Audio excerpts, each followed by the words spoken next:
podcast. And as you can see, the only people not here today are our Longhorn fans. So we're going to go ahead and make sure we bash them heavily and talk really bad about their programs while also talking about a slew of topics here.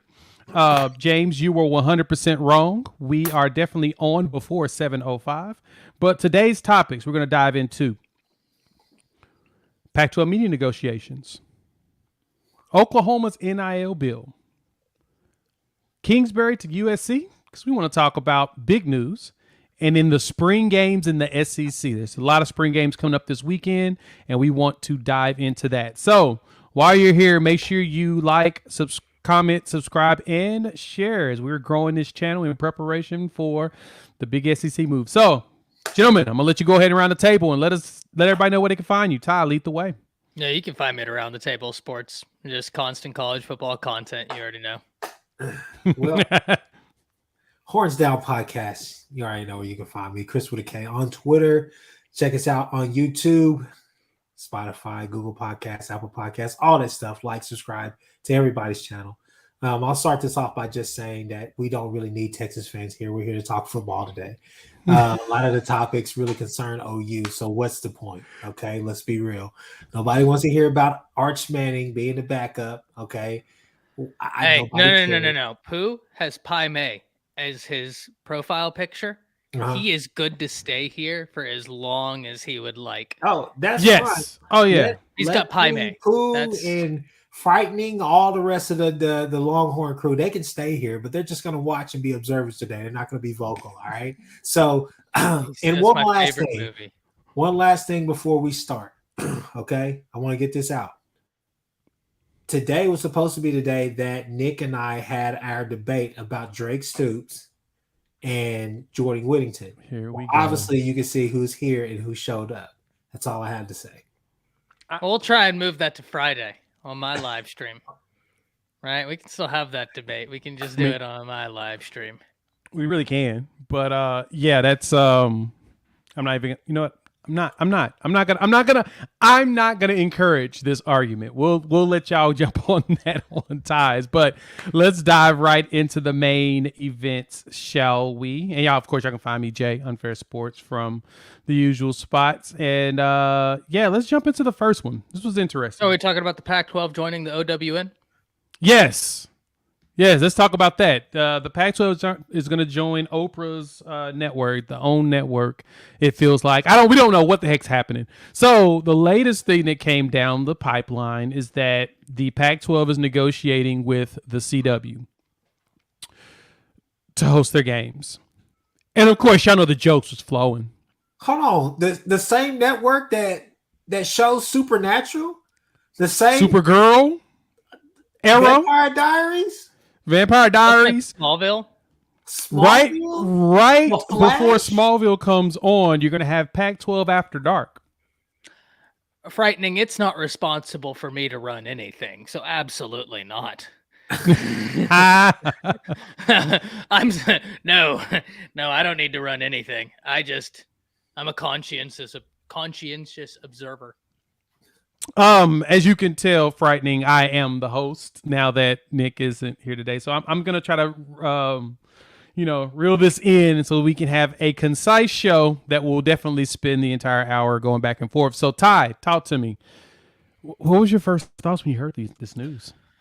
Look, I can't say I'm surprised. I mean, if you've been following this, you know that it hasn't been going exactly according to plan. And I understand this is an SEC channel. We are focusing SEC. But guys, this is just so wild, so ridiculous. We had to slip a little something in here about it. Look, the Pac-12 was very boisterous. They were very forthright that they thought they were going to get the second best deal.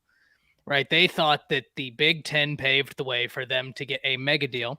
And if not the second best deal, because I don't think this, look, I could be completely wrong. I don't want to speak for anybody in the Pac-12, but if somebody in the Pac-12 looked me dead in the face and said, we can negotiate a higher TV media rights deal than the Big Ten and the SEC, I personally would laugh, but I'm not on the TV media rights side of things. So like, I wouldn't think that would be possible, but I'm not saying that for fact. I just know that the Big Ten SEC make bank. It never made sense to me how they thought that they were going to just come out of this so unscathed when they've been so laissez-faire about this whole thing. They've almost expected for this mega deal to hit their lap, and now they're realizing when the Big 12 jumped the gun, it's it really, really hurt their ability to continue negotiating. And now look, I joked whenever we came in here, said it, they're joining the Oprah Winfrey Network, but I mean, come on, guys.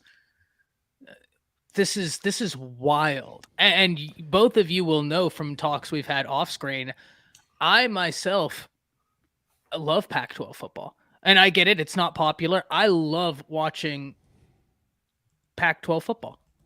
Chris, how many times have I told you over the 2 years we've been doing stuff like this together? Oh, did you watch X, Y, and Z quarterback in the Pac this week? They're lighting it up. You said it. Yeah. Big fan. But this is just ridiculous. It just blows my mind that when there's this much money throwing around in college football, they just drop the ball like this. And to answer one question, Truth, this is a feature that allows me to basically go live. So we're live on the SEC Connect's YouTube channel. Guys, be sure to go over, check out the SEC Connect for all of you that are here from my channel. But I can go live simultaneously. So we can be live on the SEC Connect and my channel to just have a mass gathering. That's why I think it is a little bit confusing. Yeah, that's exactly how it works. And I would normally have it on my channel over at Unfair Sports as well, but because I'm hosting, I decided not to do that. So Chris has it over there at the Horns Down Podcast, as well as Ty's Around the Table Sports. We're all just gonna link it all together and, like I said, keep talking this content. So Chris, what's your thoughts on it? I'll get with you first before I respond to Ty. Do you want me to lie, or do you want me to just give you the honest to God truth? Give me the real deal. Give it to us straight. Okay. Not straight, terrible. But straight. I need it straight, like for real. This is terrible. Can y'all hear me? Let me say that one more time. This is terrible. Okay. Let's just be honest. Okay. Ty broke it down from like a college football standpoint. Let's talk about it for real. Okay. Look, we just named all the shows: Supernatural, The Flash, Green Lantern, Smallville, shows like that, Vampire Diaries. What is their target audience for CW? It's teens and tweens. Okay. Let's be honest. And probably like young adults. I mean, got people who are of college age, aging out of college, kind of. That's pretty much where the target audience is at. You're not going to be able to sway people to come and watch your Oregon State and Washington games, or Oregon State and Washington State games on the CW channel. I'm sorry, that's not going to happen. Your average audience is not going to be very large. The only time that I watch CW would really be for like Supernatural, or when they have that one or those two OU games. You know what I'm talking about, Jay, that are like on that channel for God only knows what reason. You were not planning on watching probably any of the OU game today, but then you all of a sudden just start channel surfing. It's like, what? Wait a minute. OU men playing on CW? Not CBS, not ESPN, not Fox, any of the Fox channels. You're just like, what's going on? So, like I said, it's terrible because from a demographic perspective, I don't know who your target audience is, because obviously you're wanting to get people in there from, that college football age, college football fanatics. But I don't know if anybody's necessarily looking for the CW channel. But no. I'll give them this one positive, though. The CW will probably be the only channel that, if you have Sling, YouTube TV, Fubo, all the rest of those things, you won't have to, or Dish.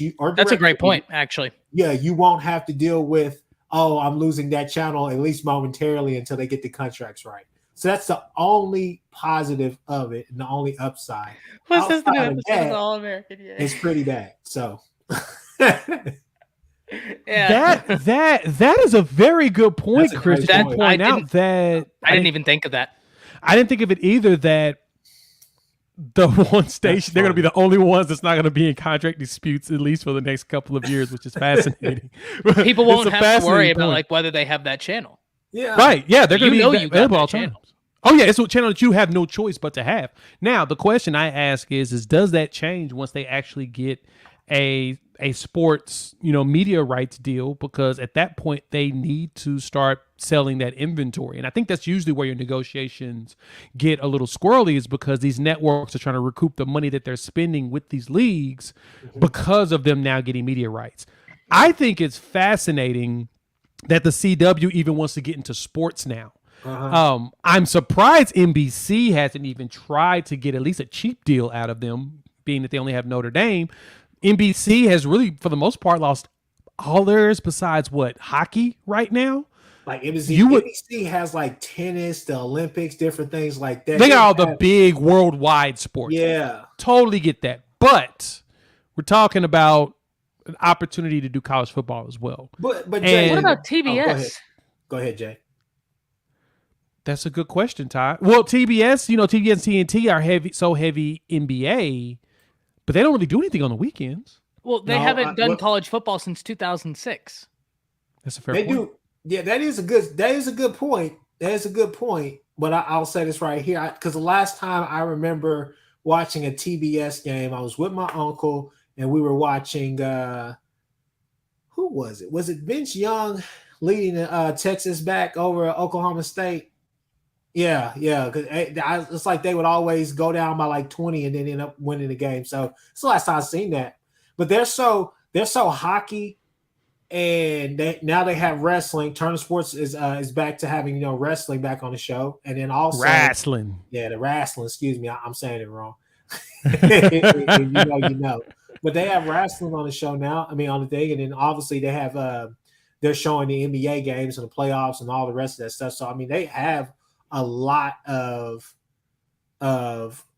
sports on their networks. I just think the CW, in my opinion, Jay, the CW honestly becomes ESPN Plus, Super Plus, to be real with you, but for free, And at some point, they're going to try to incentivize this to where you're kind of it's like pay-per-view almost. So, but what's the quality of the games? What quality of games are you going to have, especially with in 2024? That USC and UCLA are leaving, so that's kind of the problem that you run into. Well, no, that's true. I guess as we laugh and joke about this, I'm truly just intrigued at why the Pac-12 has not been able to figure out a deal, and how much longer is it before these teams start to leave? Because the latest report that's also come down the line has been that Colorado is in conversation right now with the Big 12. Like there's like legitimate conversation here, and so if that's going to be the case, honestly, it's the smartest thing for them is to leave the Pac-12 and go back to the Big 12. You'll make more money. B, there's a lot more opportunity, just competition-wise, and you'll have more access. I mean, when you get Coach Prime and his team out to Florida playing at UCF, that'd be fun.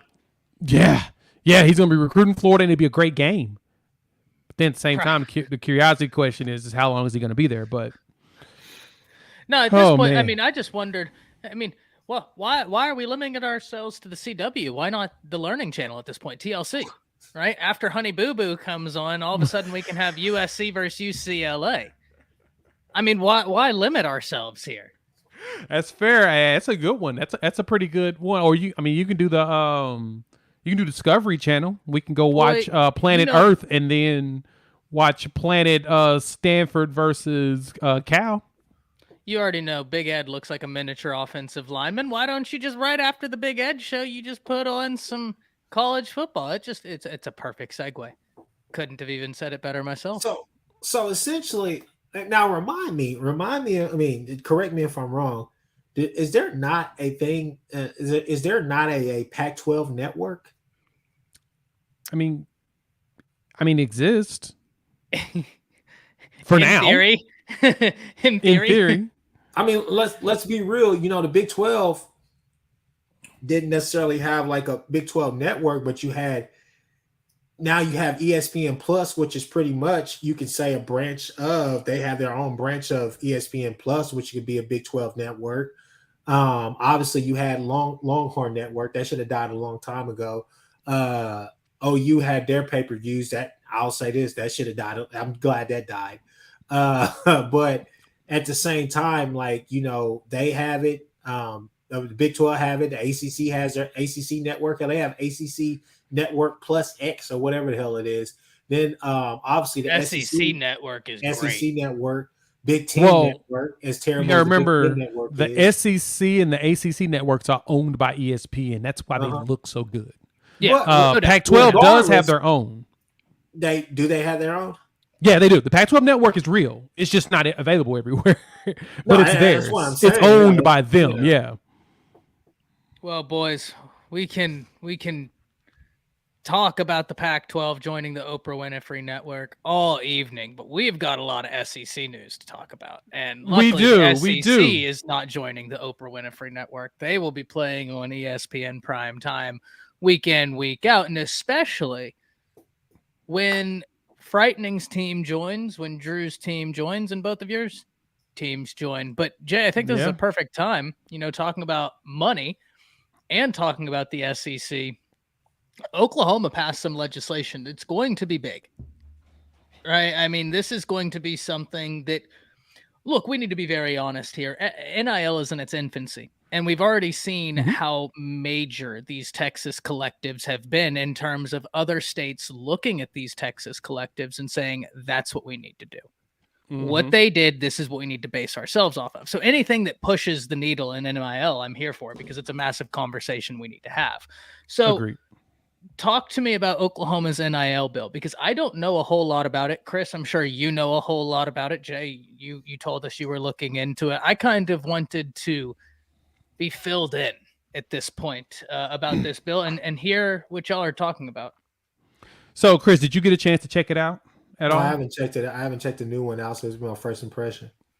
All right, I'll give you out the clips on it. So I made a video on it last week when it dropped, and I've had a few people, make mention in comments and stuff that, hey, this would be a great topic for this panel, mainly because, with Ty being, more so the Bama fan and the SEC guy, kind of what it's going to look like with and then both of you being, the attorney minds, Chris being an actual attorney, Ty going to school basically for it and just decided that wasn't the bag for the moment, but.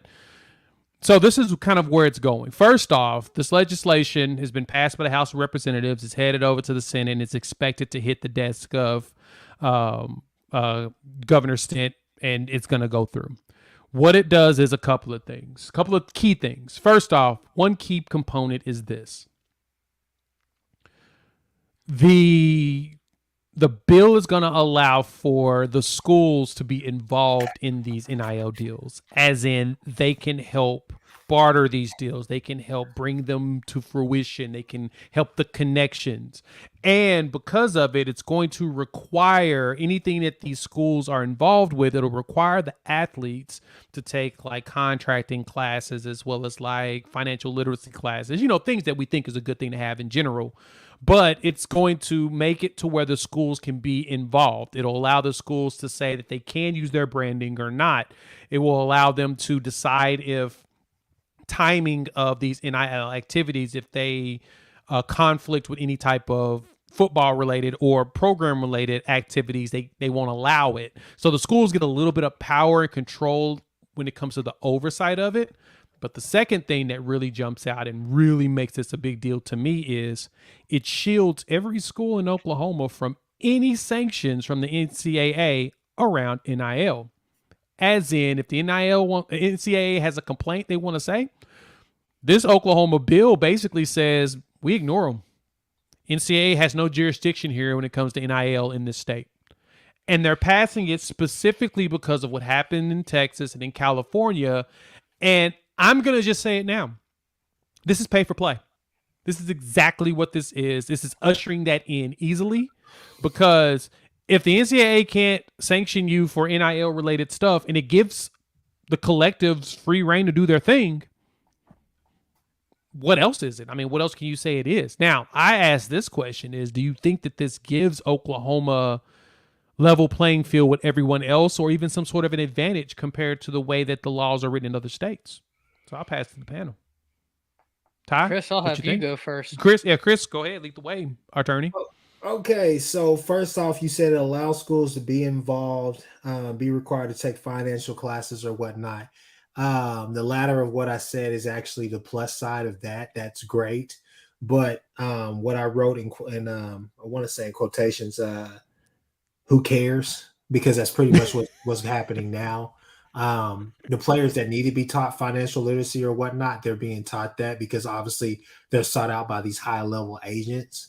Um, I'll go ahead and say it, having dealt with a pretty high level agent in the NIL deal recently, a small NIL deal. Um, it's, I mean, those guys are pretty much well taken care of. Okay.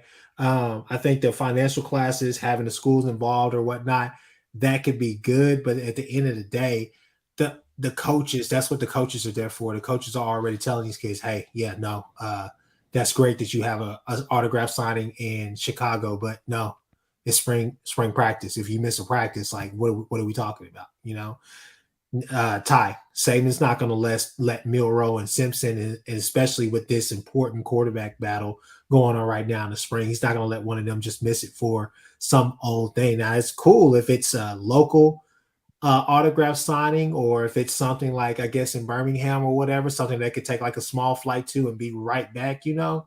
But to fly across country, take the chance of delays, all types of whatever, especially when we're trying to accomplish something right now in the spring with our installs, you know, or at least the premature install. I just don't see that happening. Am I opposed to it? No, but I don't think giving the school any more leverage than what they already have is going to sway anything, because you know that um, just like Texas with all their boosters, even though they say they're non-existent, I can tell you now, Castiglione is probably in the office with BV talking about, hey, you know, what's going on this season, blah, blah, blah. Everywhere. Those are still conversations happening everywhere. Okay. Everywhere. So giving the school more latitude more power to guide the conversation, that's great and all, but it doesn't really matter. Then my second point is that it shields any school from NCAA, yada, yada, yada, yada, yada, yada. That's great until you find yourself with an injunction and having to basically fight this out in probably federal court, just to be honest with you. Okay. So that means that you could do whatever you want to do right now, but if there are consequences, you know the consequences on the other side, so it's either A or B. Either we win or they do, and we face the consequences. And then the last thing I'll say about that, shielding any school or whatever in Oklahoma from like the NIL stuff. And Jay, what I'm saying is that, so you won't have to be confused, is that, look, I can go file a lawsuit all day and some like for a divorce or whatever, and file something, somebody did something wrong. They can still go out there and do whatever the hell they want, simply because I may not be able to get a court date until 2-3 weeks later, you know, or a month or 4 months down the road. Months. So with the shielding any school, that stuff can still get caught up as far as being a battle in court that you're fighting. Now, what it does do, it helps you when you have a Ramondre Stevenson, a Rhett Bomar, John Bridges, Ronnie Perkins, who get in trouble for not weed or anything like that, but they get in trouble for taking money or taking stuff that probably they shouldn't have. Whereas you don't have to try to do an appeal and hope that they will be eligible to play the game. They can probably go ahead and play the game. You just know that pretty much the NCAA is going to try to vacate all wins, all championships, all everything that was associated with that season on the back end of it if you were to lose a lawsuit. So, I mean, that's just me. I'm just speaking legalese, speaking like using my legal mind, just kind of breaking this down. Those are the things that you have to do. It's a lot of upside, a lot more upside than downside to what legislation they're trying to do. But like we talked about initially, it's literally a left thing and right thing. Okay. right? And this is pretty much just somebody saying we need more control, not necessarily be uniform, but we need more control, at least here in our state, over this NIL thing. Ty, before you go, means. I do have a question on this. And I ask this question genuinely. Chris and Ty, you can chime in on this as well. Since the NCAA refused to pass anything and they passed it to the states to figure it out on their own, do they have any type of jurisdiction to have a lawsuit about NIL related stuff at all?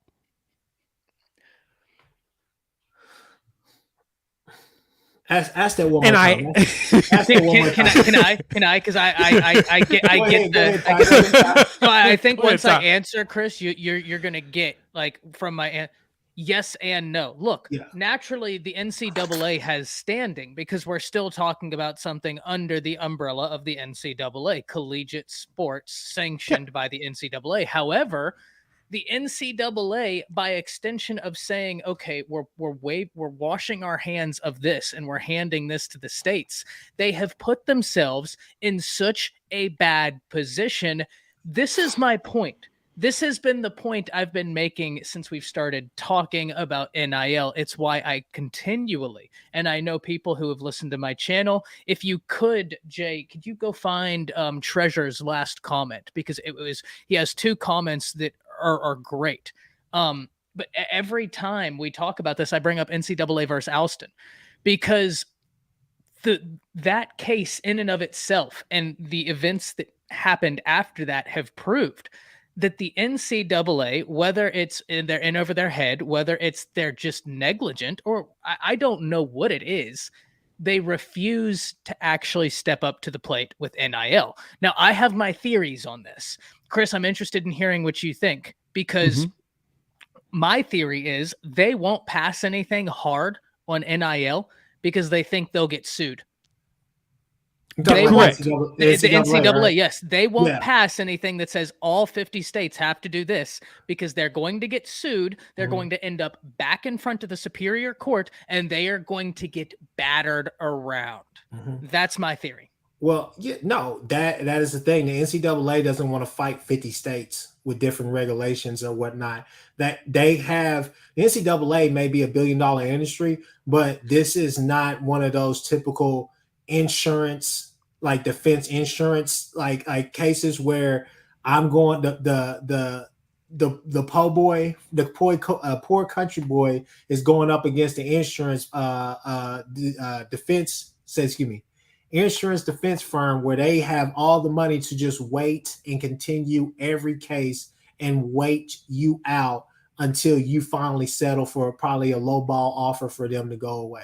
Get what I'm saying? No doubt. This is money versus money, and the fact that you would have to go and deal with 50 different types of NIL. And Jay, before you go, Treasure, the reason why they can't police it is because they're stuck in between a metaphorical rock and a hard place. They know if they take a hard line stance, they're going to end up in the court. They already know the last time we were in the court, Justice Kavanaugh slapped them around just out of nowhere. They know what's going to happen. They are a walking contradiction, antitrust lawsuit waiting to happen. Can I say that's this the bomb? Right here? Please. I'm gonna say this on the and I want this. This is gonna be on the SEC Connect. Make it short out of this, Jay. Okay. If Oklahoma passes this law, if California passes the law we talked about the last time that they were thinking about, as far as schools having to pay these players like $25,000 and possibly more, if once they graduate, right? If California, Oklahoma, and other states adopt these things into their NIL legislation, you as a college football fan basically have to ask yourself, do I want the NCAA to exist anymore? That's the question as a college football fan you really have to ask yourself. What purpose would they have? At that point, refuse. What purpose would they have? They refuse to do their job. So, like, why are we paying them to sit there and not do their job? That's fair. This should really be a non-issue, in my opinion. And I don't know, maybe they do it, maybe they're not. And if I'm ignorant of that, I'm sorry. Somebody please correct me in the comments. But in my mind, I think that this is something that the NCAA should be having seminars, open discussions, roundtable discussions with these coaches, some of these players, all of those things. They need to have these conversations with them periodically throughout the year, each year. Just like, it would be like a sending somebody off to a team networking, seeing somebody step to a team networking conference or whatever. It should be a conference, an annual conference each year to address things that are happening, because this is a hybrid situation that is always going to have its nooks, its crannies, and its twists and its turns. You can't just make litigation today and then think that that litigation for NIL is going to be is going to stand tall the following year. You have to be able to constantly evaluate this, and you need to get a small group, a small team, or whatever at the NCAA with all the manpower that you have that do constant case studies about NIL and make constant suggestions at least once every 6 months. Well, It here's would something. really cure a lot. Here's something you're gonna love, and it goes off of your point and the point Truth just made. I'm going to use a phrase, Chris, that you're going to love, and some people in the chat may have heard it. And it's very much well when you're talking about court cases and stuff. The NCAA, it's their job to create bright lines, and they refuse to create bright lines. Yes. The Supreme Court wants one thing and one thing only: bright lines. Give us standards to which we can judge things. That's why they're constantly making tests. The NCAA refuses to take a stance on anything, and here we are. So yes, Oklahoma is now being proactive. Where does this get us? I don't know. Look, we are still in the infancy of NIL, and the NIL of today is not going to be the NIL of tomorrow, because the NIL of yesterday is not the NIL of today. There you go. And that's the thing I think a lot of us need to take in consideration, is that this bad boy is evolving. It's in its infancy. It's barely even crawling. This bad boy is going to change a lot over the next couple of years, especially as the new TV deals come down the line. But real quick, in some comments, James, why are these states treating NIL like employment? They already have laws that regulate contracts. You are correct. The problem is none of these students are considered employees. And the schools don't want to do that because the NCAA doesn't want to do that. That's literally the only reason why the NCAA has been going to Capitol Hill, period, has been to say, we don't want the students to be, these players, these athletes, to be employees. Because if we make them employees, then we have to pay them. And if we have to pay them from our pocket, we don't want to do that. So Congress, save us. Please save us, Sonic. We need you to come out here and get us out of the ocean. Pull us out of the river, Sonic. Save us, please. And that is all they're doing. And Congress is looking like, bro, what are we supposed to do here? Like, what are we supposed to do here? They act like Pandora's box isn't already opened. Correct. Like Kavanaugh said it. If any other business tried to do what you're doing, it would be illegal. Because it is. Antitrust lawsuits are going to hit them. And that's the reason why that 9-0 decision, in which an antitrust lawsuit has already been filed because of the Alston decision, they have started it. So this is going to get very hairy for the NCAA soon. Matt, congratulations. Congrats, Whiskey. Proud of you, man. Happy to hear that you've got another baby on the way. Hello. That is beautiful. We love to hear that. Matt is definitely a frequent on all of our channels. Congrats. Thanks, my man. Thank you. Chris, congratulations. I have one last question before we start talking about it. From an attorney, what is the most surprising thing about all of this? Right? Like when you're hearing this, what's the one thing that just continually stands out to you? That we've only had a landmark opinion or kind of ruling from like the Supreme Court. We haven't really had a landmark case yet that really would give us more guidance on as far as what to do in these situations. Sometimes, from what I've seen, new laws, new ideas, fresh breath is comes about whenever something actually happens, where somebody, there's a saying that I have now that, I tell some of my clients, look, the worse it gets, the better it gets. In a situation like this, that's probably actually true, because it seems to me that we need landmark cases around the nation to where it would give states, NCAA, and people who would be involved in these lawsuits or whatever the case may be, or in situations like this, it would give them more of a precedent to be able to follow as far as this is the standard. This is what was found, because because I think that's what this is all really leading to, is a bunch of excess litigation that could have all been avoided if if the NCAA would have stepped up from the get-go. Created that bright line. I think It's gonna be that so much that's fun. what's really surprising to me is the fact that we haven't had one of those yet to actually get us, to that point. We've had a couple of, unionization cases, different things like that, but that one case that kind of gives you like, this is clear law, and now this is going to be on a federal standard. So Yeah, this is going to be an interesting one to keep your fingers on the pulse on. So we're going to go ahead and move on to the next quick, interesting topic because we still got to talk about the Pac-12 a little bit. And then we're going to jump right into the real big meat and potatoes for the SEC. But this is one that when it came down the line, I was like, wait, what? Like, was that a problem for them? It doesn't seem like it.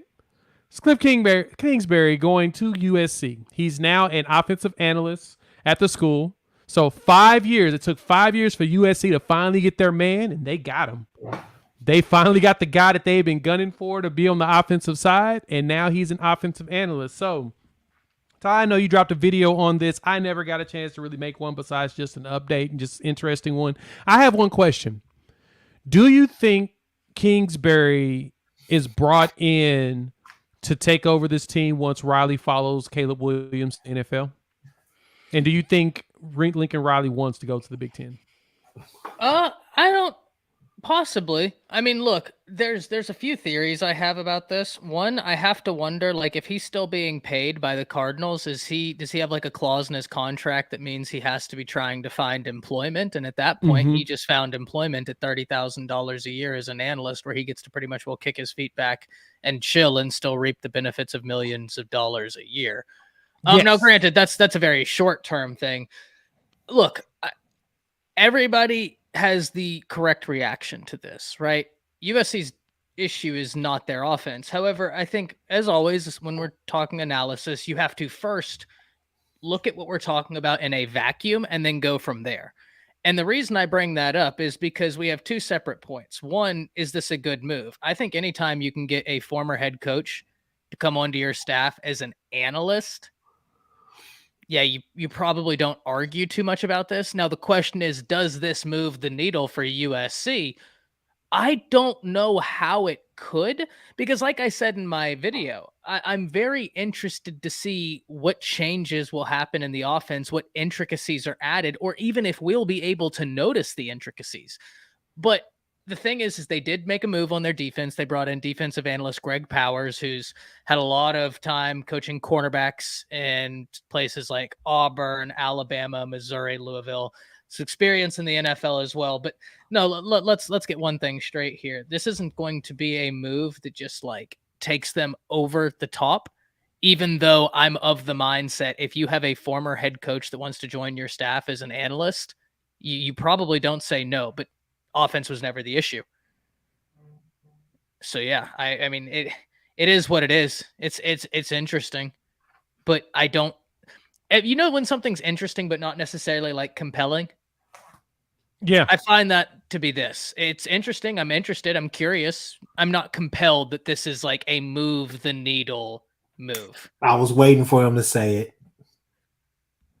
I was waiting for him to say no, because I 1000% agree with you. It doesn't move the needle for me. That's interesting, but it okay. No, I was just if you're done. Oh no. I was agreeing with you. I was saying like, yeah, I completely agree. It's interesting. It's just no. I the reason why I agree with it. I mean, like I said, I just agree with it. Big facts right here. Big facts. Big facts. Big facts. Thought this would happen in Oklahoma. We said it for so many times. Like, hey. If true. Lincoln ever went and got a guy, I thought as soon as he got fired from Texas Tech, that was the guy. I said if Lincoln was ever going to pull the trigger on OC, go get Cliff Kingsbury. It's the perfect setup. You got your OC. He's like-minded, coach similar guys to what you have. Why don't you go out there and go get him? Didn't happen at that time. To see it happen now at USC, big money, storylines, Hollywood, all of that. I thought he was going to be a QB coach, but at the same time, he's going to have an effect on that offense and all the rest of that stuff. It sets everything up well. But one point I want to focus on is what you said, Jay. If Lincoln follows Caleb to the NFL, I guess my question is how good of a relationship and how confident is Lincoln in Malachi? Because I think that is what really tells you. If Malachi is as advertised, Lincoln's probably staying because he knows he's going to be pretty damn good. But the reason why it doesn't move a needle for me is because one, uh, Kingsbury is an analyst, and two, Grinch is still on your sideline. Yep. So the thing about it is that Grinch is not a cancer, but he does hurt you more than he helps you, and we've seen that It's fair. plenty of times. The question is now you ran the Big 12. Let's be honest with you, and it's not like teams such as Utah or Oregon are foreign to you. You know, it's basically the Texas and that wild card Baylor or Iowa State that you or K State that you usually play. That's just like, we're more talented than them on paper. They just play hard every play. And you're not foreign to that. But the thing is that you didn't win last year, like a lot of people thought you were, that you were trending towards, and you could make all the excuses for Caleb and all the rest of that stuff. But fact of the matter is you didn't get the job done. And in the bowl game as well. So, thing about it is that did you really cure any of the deficiencies that you've had lingering since OU? And the question is no. So, even if you bring in all these analysts and all the rest of that stuff, they're still analysts. And there's not a lot of Gary Pattersons walking around that are basically calling the defense for you in an analyst role. That's not happening. Okay.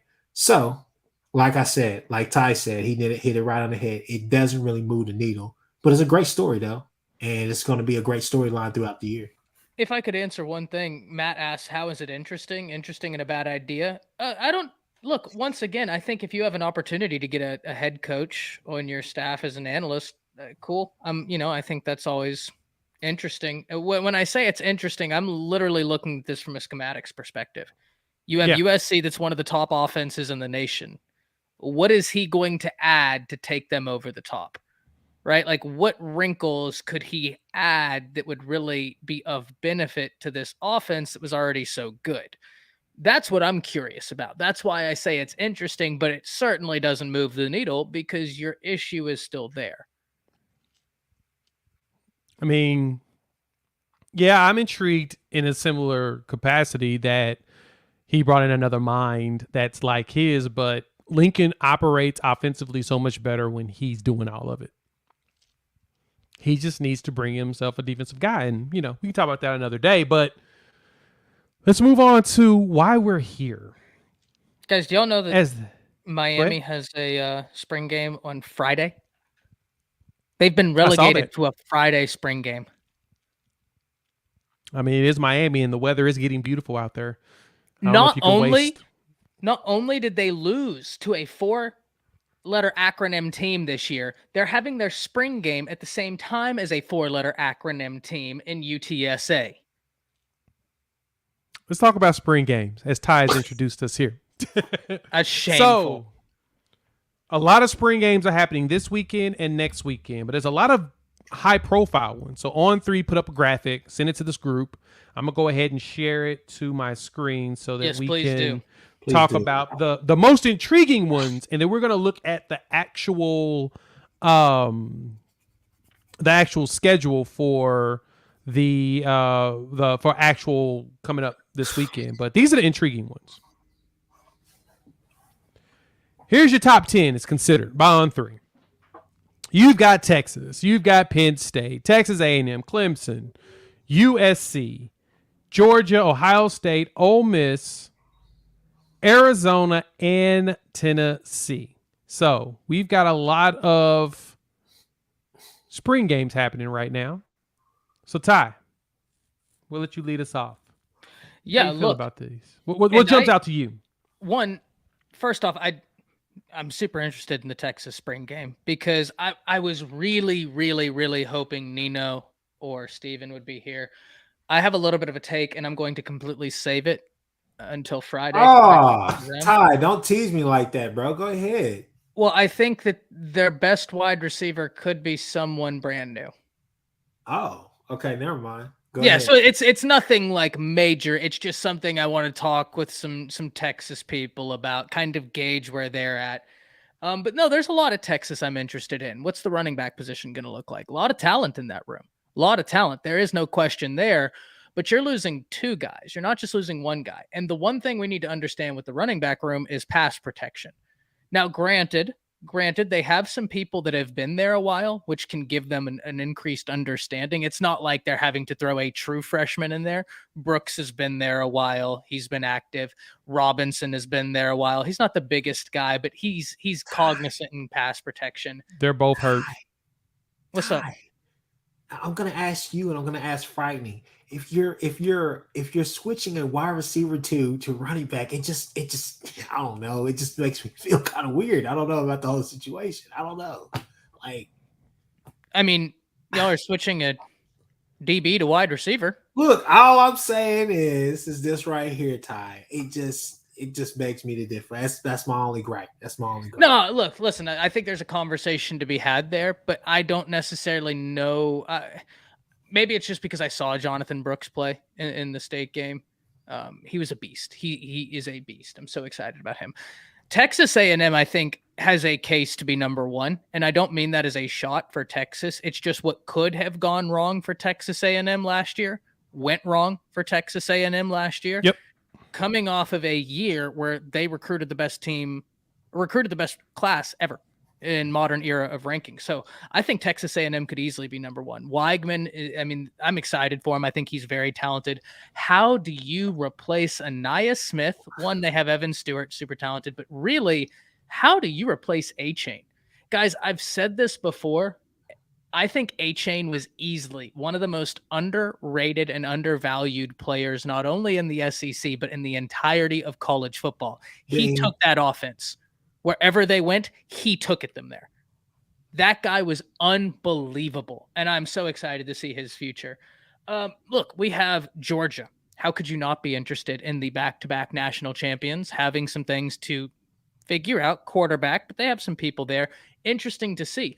Ole Miss, Pete Golding, right? Pete Golding, they finally get a defensive coordinator trying to make some moves on defense. I'm interested to see how it goes. Now, some games that aren't on here, Arkansas. Arkansas has to replace two middle linebackers, Bumper Pool and Drew Sanders. And Drew Sanders is being talked about like he's a dude in this draft because guess what? He is a dude in this draft. They have to figure that out. All the while, Texas gets to feast on a addition they got from Arkansas that, when healthy, is a true difference maker, and that's Jalen Catalon. I don't think he's playing in the spring game. I don't know that I would play him in the spring game just because I want him to be as healthy as possible. I already know what you can do. I don't need to see what you can do. I know what you can do. So listen, there's so many great spring games to go around, and I didn't even focus on quarterback battles, right? I just went bare surface on all these spring games. Yeah. Now I'm already fired up. So yeah, let's break it down. Put that list back up. This. Put that list back up. Yeah, I think there's some injuries at Texas, no doubt about it. Texas has two running backs down, both of them. Robinson and Brooks are both, in the last article I read a few days ago, that they're still basically down. You want the silver lining there? Blue is the one that's running the ball right now, and I heard that he's really good. Oh yeah, he was good coming out. You want the silver lining there? Because Brooks and Robinson have been in college systems for a while, it's probably not a bad thing that you kind of force your young guys into that position in spring and get them acclimated to like pass protection.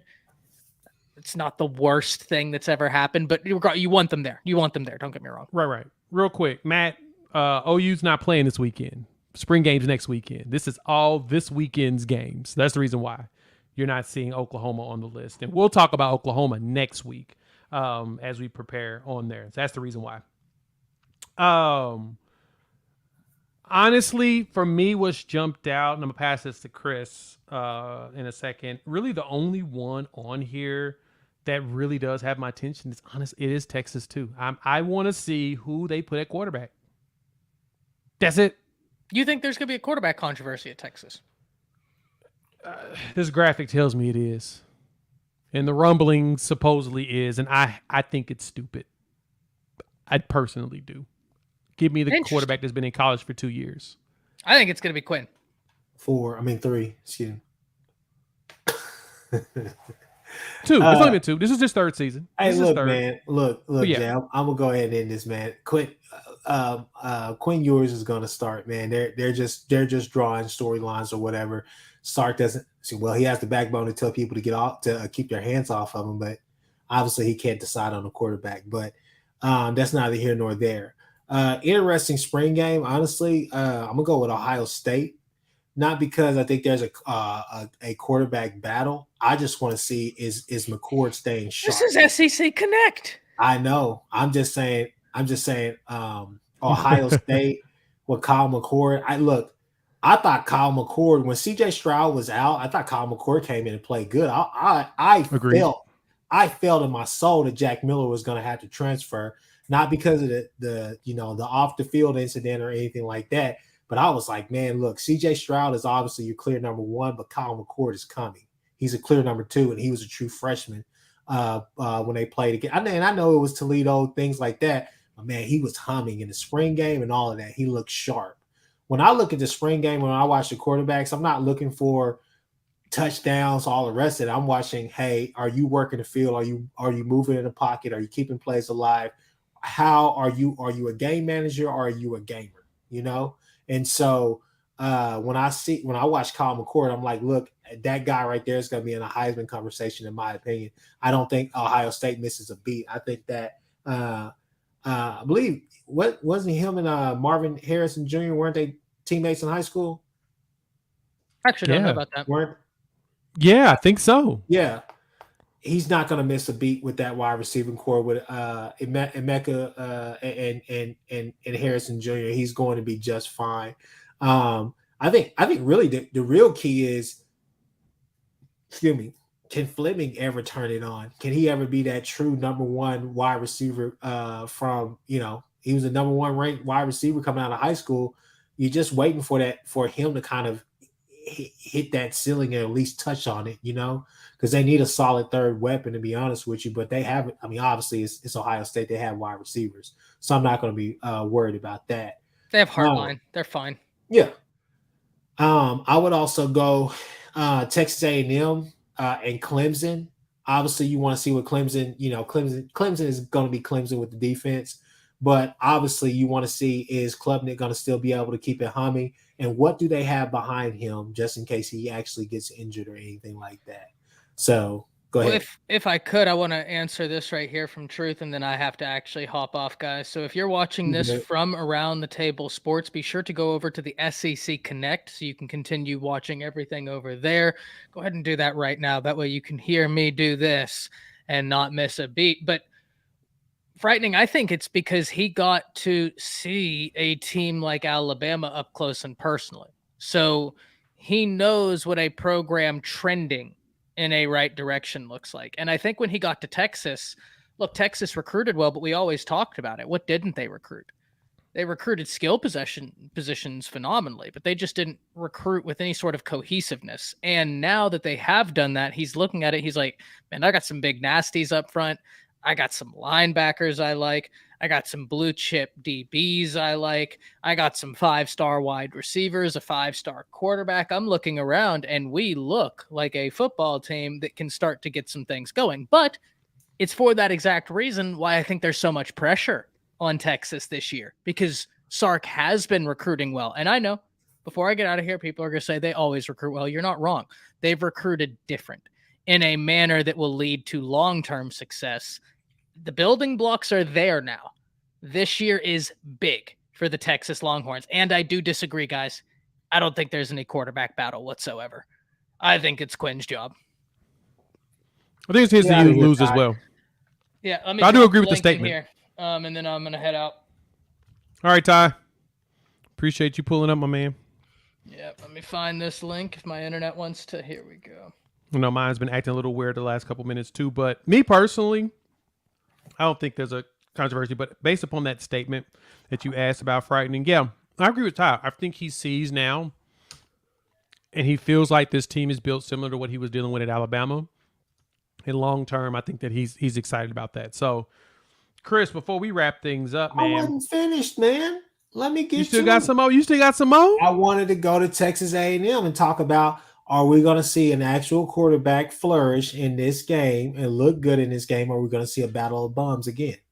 Because last year Ooh. it did not look too hot. Everybody out there is people running wide open, and you just like, my God, throw the ball. My God, can we get it to him? Okay, we got it to him, but it's like a day late and a dollar short, you know? So the whole thing is that, look, I think the Weigman kid is their best option, obviously. I think he's better than Max Johnson. I think it's by a mile. And I'm sure Jimbo went and got another quarterback, but I'm interested to see, even when it's just basically a vanilla offense, I'm still interested to see the spacing and see different things or whatnot. How are they lining up? What is their posture like on offense? You know, what are they trying to do? What are they trying to accomplish today? That's what I want to see. If this is just a glorified practice, that's what I want to see. So Texas A&M, I say Tennessee. Honestly, my whole thing is, like I said, I want to see how sharp the quarterbacks are. I don't care about I touchdowns want and to all see that. Joe Milton, baby. I want to see Yeah, what Joe Milton looks like in Nico that can go out game. there and throw for 5 touchdowns, and everybody will hype him up. But the problem for me is he actually is he going to be accurate with the ball? A guy like Joe Milton has all the intangibles to be the number 1 pick in the draft. Excuse me, he has all the intangibles to be what Anthony Richardson is this year. In my Oh yeah, opinion. 100%. I I don't know think if he's he's that this year. I think athletic. he's next season's Yeah. Anthony Richardson. And the thing that jumps out better for him, not to just real quick, is Uh, that he has much more years of experience of actually playing in games. So but the that's something problem to keep is, an eye out for. he may have more years of experience, but that's by default. Anthony Richardson has more, at least on paper, has more production, and he's a Fair. starting quarterback too. I'm not with Ty on Ole Miss. I could really give two you know what's about what Ole Miss is doing, unless they come out there You're and not in, if you're not Golden. intrigued by the 8 million quarterbacks they have on their roster? No, because I I've am. already watched Spencer Sanders, and I don't give a damn about what Spencer Sanders is doing. And also, unless that defense comes out there in a 2-4-5, there's nothing that makes me want to go and watch Ole Miss line up against Ole Miss. I'm just being totally honest with you. I mean, it's Uh, fair. but other than that, I mean, I guess the headline would be Texas, but everybody's just trying to pit Quinn against the Manning boy. That's not, nobody cares. We already know Quinn is going to start. Unless Quinn is still going out there making the same bonehead decisions that he made at times during last year, that is not going to happen. Is Quinn Ewers a talented quarterback? Yes. Is he a generational quarterback like they try to make him out to be? I think that is still yet to be seen. But at the same time, it was really his first year starting. He was injured a little bit during last year, but he came on. He showed some promise at times. I'll give him that. But at the same time, like, I'm not going to sit here and kid myself. I think Sark knows. Look, I got a chance to go out here and actually be pretty damn good. I'm not going to hand it over to a true freshman, and unless Quinn is just screwing up. My thing is Texas fans, don't complicate the situation. Don't turn this into a Hudson Card situation. The last thing you want to do is have the Manning boy be there, and then Mullet boy, he goes on out to his merry way, because that's the thing. Then your room is thin, and then you're sitting there trying to pit. Gosh, what's the other quarterback's name? At Texas, Malik Yeah, Murphy. yeah, Malik Murphy. Then you do the same thing to Malik, and then you force him out. So I don't know what you want to do, So that's just my thoughts. No, so I'm intrigued by Texas because I want to see, Arch play as well as Quinn and see if they actually let Malik Murphy play. I'm curious because I don't believe that there's an actual controversy. I think the media is drumming it up just because they can drum it up. Yeah. But I don't think that there is a single. I think honestly Malik Murphy is going to be the backup. I don't really see Arch Manning moving into the crack in the depth chart yet, personally. But I could be wrong. That's really the only thing about Texas I was considered about. But Tennessee also jumps out at me. So for SEC schools, the Tennessee one is really the one that not only am I a fan of Tennessee and I really want to see them play, but I'm really intrigued by them. And that's mainly because with Tennessee, it's going to be Joe Milton and you got Nico Ilamalueva. I'm really curious to see how Taven Jackson left. And since they lost the backup quarterback, which I thought was going to be very special if he actually got in there after Joe Milton, I'm curious now to see what that depth chart's going to look like going forward. But I think Joe Milton this season, let me pull that back. Yes, this season is definitely going to be a moment for Joey, the former OU quarterback, to show that he is ready to be not only an OC but quarterback coach and eventually become a head coach. Because if he can reel in Joe Milton and give that man a potential Heisman Trophy type of season or candidacy type season, that man's going to get a head coaching job somewhere. And so Joey Hasel's going to have to figure that out. And I think he can with Josh Heupel, but this is all on Joey. He's going to have to figure this bad boy out. This is all on him, but if he could get Joe Milton out there, oh man, maybe something special. You gotta simplify the game for him, just like with Rattler. It can't be too much thinking for them. Not saying that they're not, educated quarterbacks or watch film and all this stuff. I'm just saying you have to get them in a rhythm, get them going and all of that, Well, the problem maybe that's with one thing to where I see Ty's point about like a guy like Bryce Young, and he's a product of his system from Bill O'Brien, which is great because it's NFL like. But I think the thing about it is for guys like Joe Milton or whatnot, get him going. Get him in a nice little rhythm, start with some bubble screens, different things like that. Get him in a rhythm to where he's confident going forward. I mean, that's what Lincoln would do with a lot of with our guys. I mean, he was getting them all. He always get them in a rhythm, screens, couple of runs, different things like that. Get them in a rhythm, and then boom, let it start flying. I get you, but the problem with Milton and me watching him the last 2 seasons that he's been out there, now going into his third, is rhythm isn't his problem. That's not it. He just throws the ball too hard. And it's about learning the proper touch, because whenever he was getting it, like I saw him in a rhythm after Hendon Hooker got hurt and he played in that Vanderbilt game. Of course, it's Vanderbilt, but at the same time, Vanderbilt seems like they're ascending now, especially defensively.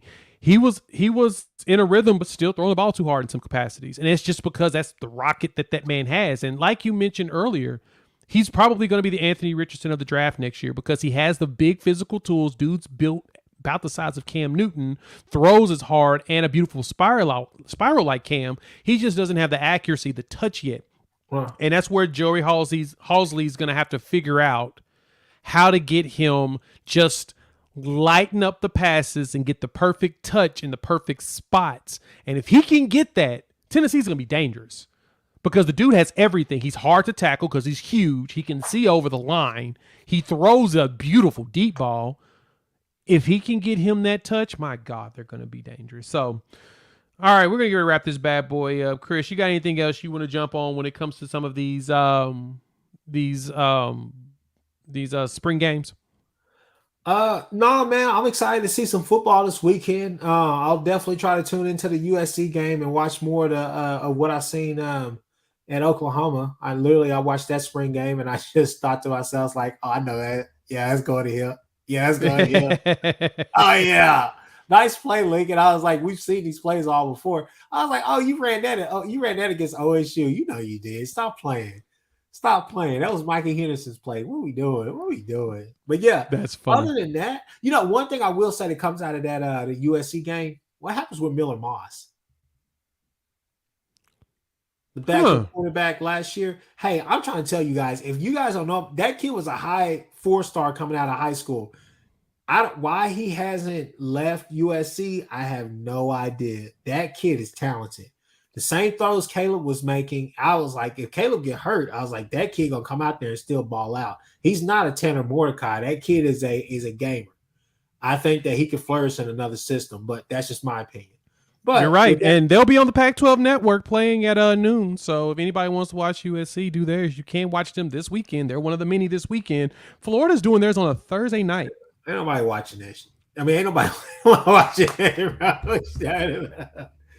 Hey man, That's terrible. But there's a lot going on this weekend. Make sure you pull up and check out some of the spring games. You know we're going to talk about them on next Wednesday on the SEC Connect, especially the SEC ones. We'll focus on them mainly next week when we bring in the Texas boys and everybody else. So thank y'all for pulling up. We appreciate it.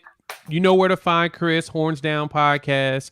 You can always find me at Unfair Sports, Ty Around the Table Sports. So those that are viewing on Ty's channel, you know where to find myself and Chris as well. Hit the like, subscribe button, and share. Why? Because sharing is caring. We definitely want to put some more great content out here for y'all. SEC Connect's going to grow. We're going to be doing some more stuff right now. We're just having fun with live streams, getting ourselves acclimated to doing multiple channels. But outside of that, we'll chop it up with all of y'all very soon. Peace. Nick ran from me, y'all.